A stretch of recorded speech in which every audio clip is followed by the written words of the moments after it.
Bahkan guru saya mengatakan bahwa kalau kita ingin bergerak melawan, kita harus bisa melakukan 3 gerakan dalam detik pertama. Bagaimana cara mengatasi kalau kita dibacok? Apakah pernah mengatasi dibacok beneran?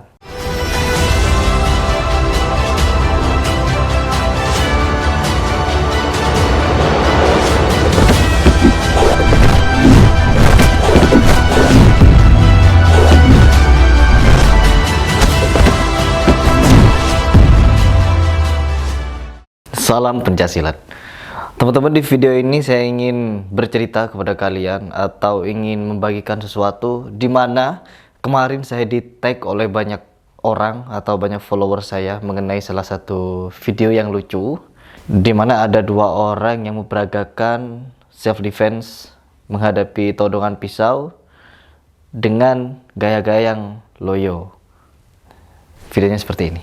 Yang pertama, jangan panik, kita tarik sedikit perut, terus masuk silang.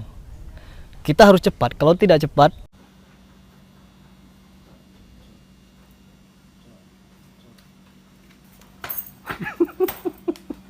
Nah, di video ini saya mengatakan kalau kita tidak cepat, maka sekarang gerakan cepat. Todong lagi, todong, seperti itu.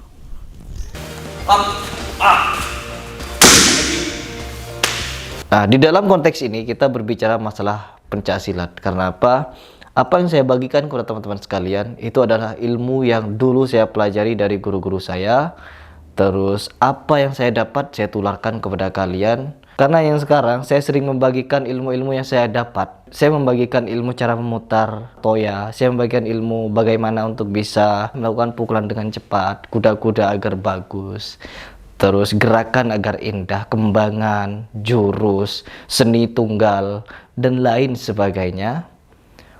Di samping ada orang yang belajar dari video saya, ada juga orang-orang yang mencari titik kesalahan dan mencela. Padahal dari video itu tidak ada unsur sara dan lain sebagainya. Baik, kembali kepada self defense tadi ya, bahwa orang ini memperagakan gerakan self defense dengan loyo-loyo seperti itu. Ketahuilah bahwa kita belajar pencaksilat tidak diajarkan untuk bergerak secara lambat ya, tapi kita harus cepat, secepat mungkin.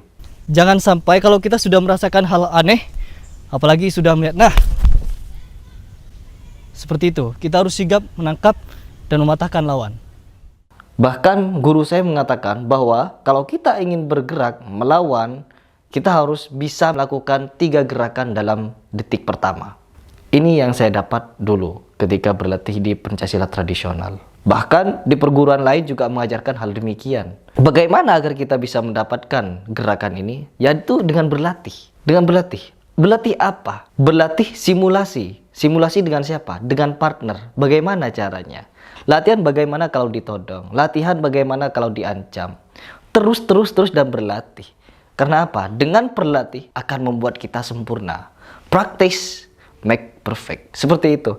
Jadi kalau kita tanpa berlatih tiba-tiba mau memperagakan, ya tidak sempurna. Apapun kalau tidak dilatih tidak akan sempurna. Kita harus belajar dengan tekun untuk menjadi sempurna. Meskipun tidak ada yang sempurna. Kalau kita mengambil pelajaran dari orang-orang hebat, contohnya saya adalah seorang muslim, saya pasti mengambil pelajaran dari orang-orang tokoh-tokoh Islam. Di Islam banyak sekali kesatria Allah, yaitu seperti Umar bin Khattab, Ali bin Abi Thalib, Abu Bakar, Utsman dan lain sebagainya, sampai ke Khalid bin Walid. Bahwa kita ketahui Khalid bin Walid adalah seorang sahabat yang meninggal ketika kita lihat di tubuhnya, seperti yang diriwayatkan bahwa ada 70 bekas sayatan pedang di tubuh Khalid bin Walid. Kenapa demikian? Orang hebat pun, orang yang ditakdirkan oleh Allah Subhanahu wa taala untuk tidak terkalahkan di medan tempur pun masih memiliki bekas luka. Bagaimana kita yang jarang berlatih ingin menjadi sempurna? Tidak ada. Sempurna itu didapatkan dengan berlatih tekun, giat, dan juga tentunya fokus. Apapun yang ingin kita kejar tentunya harus fokus. Belajar bela diri, belajar self defense, bela diri praktis. Semua perguruan ada materinya. Kalau kita ingin mempelajarinya harus tekun. Kalau kita ingin mendapatkan ilmunya harus benar-benar berlatih sungguhan. Tiap hari berlatih. bukan hanya ketika kita hanya pengen saja, maka itu tidak akan sempurna. Jadi kembali lagi pada orang yang memperagakan gerakan saya dengan cara loyo, bukan seperti itu pencaksilat. Pencaksilat diajari tegas, keras, dan cepat. Jadi kalau ingin belajar self defense, kalau ingin belajar bela diri, hendaklah datang ke sasana yang tepat, karena media YouTube ini hanya untuk berbagi, dan bagi orang yang ingin mempelajari lebih lanjut harus datang ke Padepokan. Karena apa? Di situ ada sasananya, ada matras, ada body protector, dan juga ada instruktur pelatih dimanapun.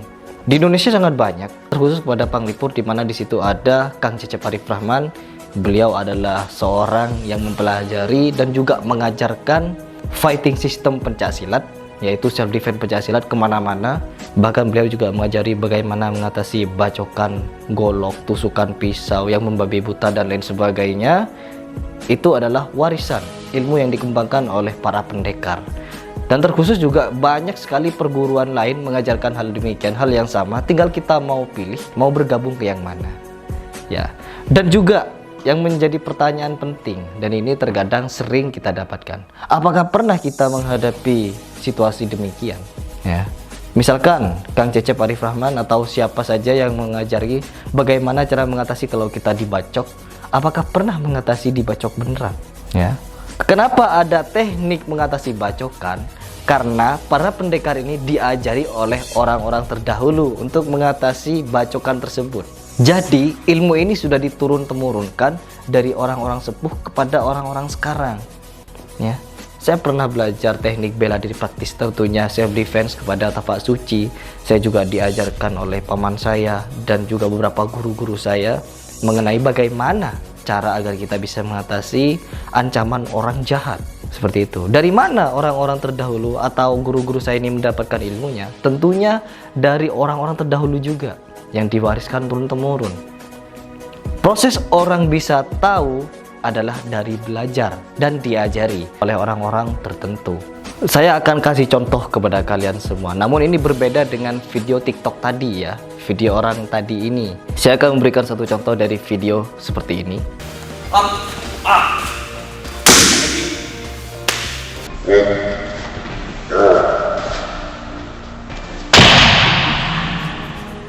Nah, di video ini kita mempelajari bagaimana kalau kita ditodong atau ditusuk dengan cara menghindari, menangkis, dan mematahkan.